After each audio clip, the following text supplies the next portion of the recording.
Assalamualaikum warahmatullahi wabarakatuh. Perkenalkan, nama saya Nasu Julia Sedina dari kelas manajemen 22A NPM 224101. Di sini saya menjelaskan prinsip-prinsip manajemen risiko. Apa itu manajemen risiko? Manajemen risiko adalah proses sistematis untuk mengidentifikasi, menganalisis, mengevaluasi, dan mengendalikan risiko dalam suatu organisasi atau proyek. Risiko adalah ancaman terhadap kehidupan, properti atau keuntungan finansial. Akibat bahaya yang terjadi, manajemen risiko digunakan untuk mengetahui, menganalisis, serta mengendalikan risiko dalam setiap kegiatan perusahaan dengan tujuan untuk memperoleh efektivitas dan efisiensi yang lebih tinggi.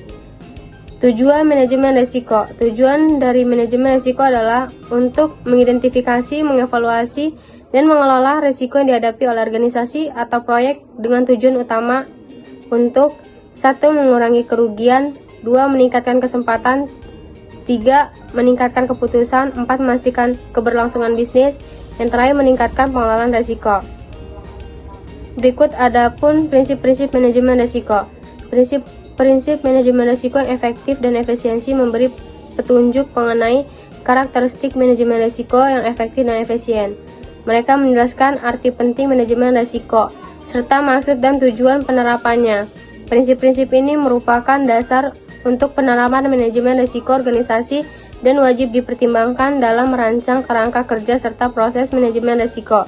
Mereka dapat meningkatkan kemampuan organisasi dalam mengelola efek dari ketidakpastian terhadap pencapaian berbagai sasaran organisasi. Berikut prinsip manajemen risiko. Ada integrate sama structured and comprehensive.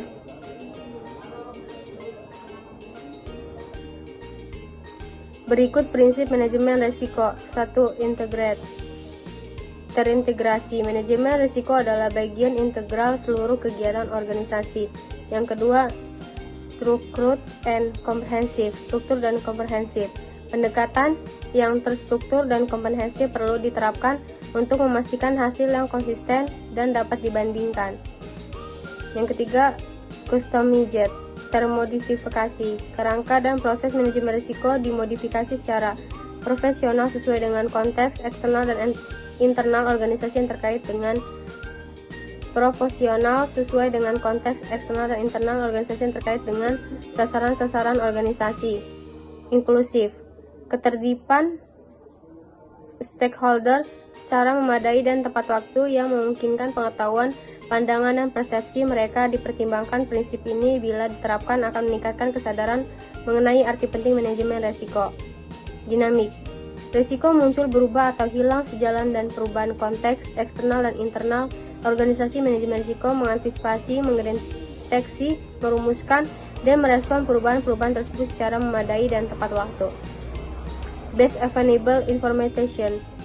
Input yang digunakan dalam manajemen risiko didasarkan oleh informasi, histori, dan informasi terkini, serta ekspektasinya di masa depan.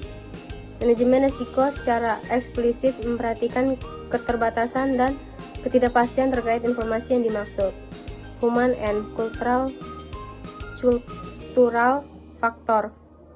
Faktor insani dan budaya. Perilaku ini insani dan faktor budaya sangat berpengaruh terhadap seluruh aspek manajemen risiko di setiap tahapan dan tingkatan proses. Continual improvement. Manajemen risiko perlu ditingkatkan secara berkelanjutan melalui proses pembelajaran dan pengalaman. Berikut manfaat dari menerapkan prinsip manajemen risiko. Antara lain meningkatkan keuntungan perusahaan, menyediakan informasi mengenai risiko, meningkatkan ketepatan pencapaian tujuan, yang terakhir peningkatan keputusan. Berikut ada kesimpulannya. Pemahaman yang benar mengenai tujuan dari penerapan manajemen risiko di atas, kemudian dipandu kesadaran kita akan dasar logika dan pentingnya 8 prinsip manajemen risiko yang disampaikan dalam klausul 4 SNI. Untuk dapat teraplikasikan dalam praktik penerapan manajemen risiko yang kita jalankan, disampaikan dalam dokumen bahwa selain tujuan manajemen risiko terdapat prinsip-prinsip yang memandu atau membentuk karakteristik manajemen risiko yang efisiensi dan efektif yang terdiri atas terintegrasi, terstruktur, komprehensif, disesuaikan dengan inklusif, dinamis, informasi yang terbaik tersedia, faktor manusia dan budaya, serta memperbaiki dan berkelanjutan. Prinsip-prinsip ini merupakan dasar untuk penerapan manajemen risiko di organisasi dan wajib dipertimbangkan dalam merancang kerangka serta proses manajemen risiko. Mereka dapat meningkatkan kemampuan organisasi dalam mengelola efek dari ketidakpastian terhadap pencapaian berbagai sasaran organisasi. Sekian presentasi yang saya sampaikan. Wassalamualaikum warahmatullahi wabarakatuh.